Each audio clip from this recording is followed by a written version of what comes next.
morning, everyone.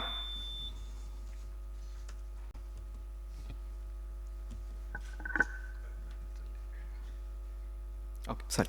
Good morning, everyone. So I'm going to be presenting a quirky case of a perfect vision with an imperfect outcome. But before that, let me not get ahead of myself. To start with, a 24-year-old female with no pre-existing comorbidities came to us for a refractive surgery opinion. Her refraction in the right eye was 5.5 diopter sphere and -1 cylinder. In the left eye was -4.5 diopter sphere and -0.75 diopter cylinder.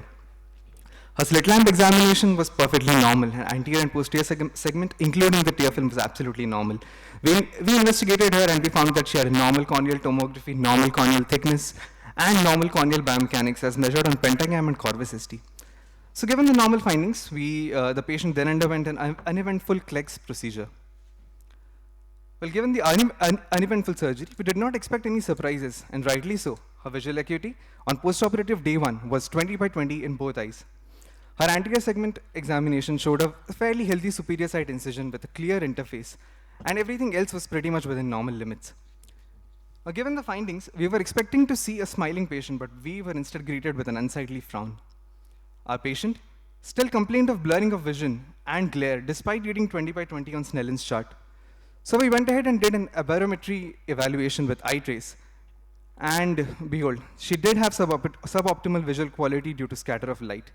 At this point, we were wondering what was causing the scattering of light. We could have just sent the patient off with lubricants, but we decided to go ahead and investigated her further. We then ordered a pentacam OCT. Now, this pentacam OCT revealed, with its high resolution, it was able to pick up micro distortions or wrinkles in the Bowman's layer. Now, thus, in the absence of any clinical findings that can explain the patient's symptoms, we can infer that the Bowman's membrane micro distortions are the cause of the patient's suboptimal vision. And such findings have indeed been previously reported as well. So the take-home message for my case is never dismiss a patient's complaints. Use all the tools available in your arsenal, even if the symptoms are not explained by the current clinical findings. Tight dissection or excessive manipulation during CLEX can cause Bowman's micro distortions that can lead to suboptimal visual quality. And cap ironing is a crucial step that should be done post-lenticle extraction to reduce these micro distortions. These are my acknowledgements. Thank you. Thank you, Shubham. So that's a nice concept. Cap ironing. Any comments? No. How was this case managed? Because we could not do the cap ironing post-operatively, we just reassured the patient, and within the 1 month follow-up itself, the patient was a little bit better neuroadapted to the distortions in the vision.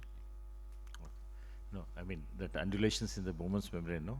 They did not resolve, but there was neuroadaptation eventually, and then she was able to live with it. Patient realized.